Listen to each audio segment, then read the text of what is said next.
O meu bisavô vivia chamando a morte, e um dia a morte veio visitá-lo, mas não o levou. O meu bisavô, pai do meu avô materno, sempre foi um homem muito autoritário, muito turrão, daqueles bem conservadores. Quando a gente ia na casa dele, no interior da cidade, ele obrigava a gente a juntar as mãos e dar bênção para ele, todos os netos, inclusive os bisnetos, que era o meu caso. Ele perdeu a esposa muito cedo e se casou novamente com uma outra mulher, e na casa ele que mandava, na cabeça dele ele que mandava. Porém, ele tinha uma mania de ficar desejando a morte todos os dias. Às vezes, quando as coisas não saíam do jeito dele, ele ficava: eu quero morrer. A morte não vem me buscar logo, eu prefiro morrer do que ter uma vida inútil dessa. A esposa dele, quando falava alguma coisa que ele não gostava, ou quando repreendia ele de certa maneira para ele parar de ficar chamando a morte, ela dizia para ele: para, homem, não presta ficar chamando a morte. Ele falava: quero que a morte me leve, pode vir que eu não tenho medo, eu não aguento mais essa vida. E ele tinha uma doença também, a diabetes, que atrapalhava muito ele. Então ele tinha que ficar tomando remédio controlado e tudo. Então, uma hora ou outra, ele ficava chamando a morte. Um dia, de madrugada, o meu avô que me contou isso, o filho dele, ele começou a gritar no quarto dele. Gritar de desespero. Acendeu as luzes, aí os filhos não saíram no quarto, né? Porque naquela época o pessoal ficava mais com medo do pai. E ele cismou que tinha entrado um cachorro em casa. E ele falava para a esposa dele: Elza, né, a esposa dele, entrou um cachorro preto aqui no quarto, eu acabei de ver, vamos pegar ele, vamos acender a luz. E aí a esposa dele: que cachorro, você tá louco, como um cachorro vai entrar aqui? Ele falou: eu vi um cachorro, entrou ali na porta, um cachorro preto, e se escondeu ali, ó, atrás do guarda-roupa, mas não tá aqui, mas deve ter saído, vamos pegar ele. E ele acendeu todas as luzes e falou pros filhos: fica no quarto todo mundo, não vai sair não, porque tem um cachorro aqui. E aí ele brisou que tinha um cachorro na casa, começou a procurar, ficou procurando, e não conseguiu dormir naquela noite inteira. E também os filhos também não conseguiram dormir direito, porque ele dizia que tinha um cachorro entrado na casa. E aí, lá para as 4 da manhã, quando ele já estava cansado de procurar, viu que não tinha nada, ele voltou pro quarto. E na hora que ele apagou a luz, ele falou que o cachorro estava em cima do guarda-roupa. E aí ele começou a gritar de novo: vai lá, o cachorro, acende a luz. E ele falou que era um cachorro preto, enorme, com o olho vermelho, e ficava olhando para ele. E ninguém via o cachorro, só ele. O cachorro agachado em cima do guarda-roupa. E aí acordou de novo, né? Despertou e só foi dormir no outro dia na base de remédio, né? Porque a esposa dele teve que pôr remédio na comida dele, porque o homem tava doido, porque né? Disse que tinha visto um cachorro. E a mania dele de continuar chamando a morte sempre foi constante. Ele continuava chamando a morte e parou de ver o cachorro nas outras noites. Porém, depois disso, dele ter visto esse cachorro em cima do guarda-roupa, com aqueles olhos vermelhos, uma série de coisas começou a acontecer na casa dele, ou seja, na família dele. O meu avô, o filho dele, ficou muito doente. Ficou doente da barriga, do estômago, foi internado e morreu logo depois. Logo depois não, ele ficou uns 2 meses internado e faleceu.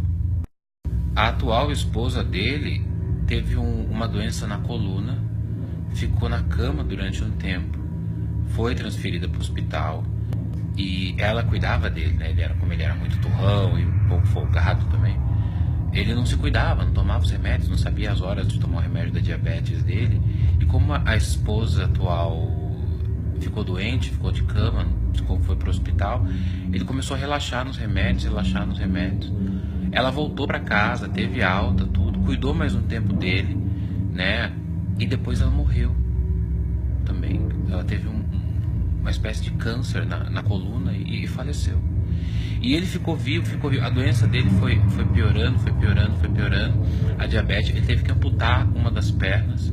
Amputou uma das pernas. Inclusive, eu fui enterrar uma das pernas dele. Eu lembro que eu era criança. Ele foi junto de cadeira de roda. E eu fiquei louco para abrir a caixa onde estava a perna dele para eu ver. Isso bem coisa de criança, né? Tá num momento momento trágico lá, o bisavô enterrando a perna, uma das pernas, e eu querendo abrir. Eu lembro até hoje da imagem da caixa com a perna dele dentro e eu louco pra abrir. Aí o coveiro falou, não, não abre não, pode ter infecção e tudo. E ele tava junto, meu bisavô, né? E aí ele ficou. Ele tinha outros filhos, claro, e os outros filhos começaram a cuidar dele. Ele tinha um filho com essa nova esposa, que é um filho, era o filho caçula dele. E esse filho caçula cuidava dele, mas não cuidava tanto igual a esposa cuidava. E ele começou a ficar doente, ficar de cama. E um dia ele foi pro hospital. E aí eu lembro que eu e minha mãe, a gente foi visitar ele no hospital e ele falou assim: o cachorro continua no meu quarto. E nisso eu já era grande, né? Já era adulto. E eu me lembrei da história que o meu avô, que já nessa época já era falecido, me contou sobre esse cachorro. E eu falei pra ele, falei pro meu bisavô, né? Eu falei, você não tá delirando? Às vezes ele falou, não. O cachorro permanece em cima do meu guarda-roupa, quieto, me observando. Às vezes ele rosna. E quando ele rosna, eu sei que alguém da minha família vai morrer. Mas ele nunca late, nunca avança pra mim. E aí eu comecei a ficar imaginando essa imagem desse cachorro. E um dia esse meu bisavô teve alta do hospital, voltou pra casa. E tinha uma moça que começou a cuidar dele, na casa dele, porque ele não conseguia mais andar. Sem uma das pernas, a outra perna fraca, a doença em estado avançado. E aí, como a gente morava na cidade, eu vim pra cidade embora com a minha mãe, mas a gente sempre ficava de olho, né? Assim, de olho assim, mandando mensagem, perguntando como que ele tava e tal. E ele foi ficando muito doente, muito doente. Até que um dia o filho caçula dele mandou chamar a gente, falou, o pai tá doente, se vocês quiserem vir visitar ele, porque eu não sei quanto tempo que ele vai durar. E nós fomos, eu e minha mãe fomos, né, à casa dele. E eu me lembro, a última vez que eu entrei no quarto, ele tava sozinho, respirando alto e tal, e a mocinha que cuida dele na cozinha, conversando com a minha mãe. E aí eu entrei e falei, Bisa, o senhor tá bem? E ele não respondeu. E aí eu olhei pro guarda-roupa, pra cima do guarda-roupa, onde ele falava que tinha o cachorro. Eu não vi nada, claro. E aí na hora que eu cheguei perto dele, ele tava respirando tipo...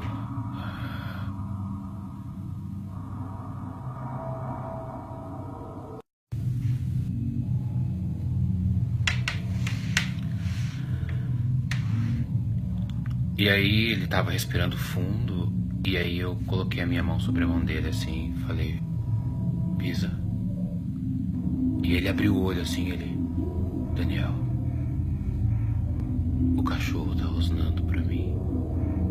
E aí eu olhei de novo pra cima do guarda-roupa e falei, vô, não tem cachorro nenhum. Ele falou, o cachorro vai me levar hoje. E aí eu falei, vô, posso fazer uma oração pro senhor? Ele, não adianta oração. O cão da morte veio me buscar. E aí eu meio que levantei assim, e aí eu vi que alguém pegou no meu ombro, era a moça, falou, Daniel, é hora de eu vou tomar os remédios, você pode sair. Aí eu falei, tchau, Bisa. E ele ficou me olhando, e olhando pro guarda-roupa. E eu juro pra vocês, que assim que eu saí do quarto e a mocinha fechou a porta, eu tava na cozinha com minha mãe longe do quarto, minha mãe falando assim, não, o Bisa vai ficar bem, o Bisa vai ficar bem. Eu juro que eu ouvi um uivo, como se fosse de um, não era nem, é de um lobo.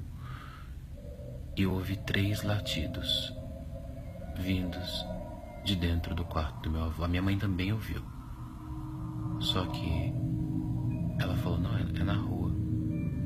E aí nisso a mocinha veio e falou, ele tá dormindo agora, deu o remédio, ele dormiu.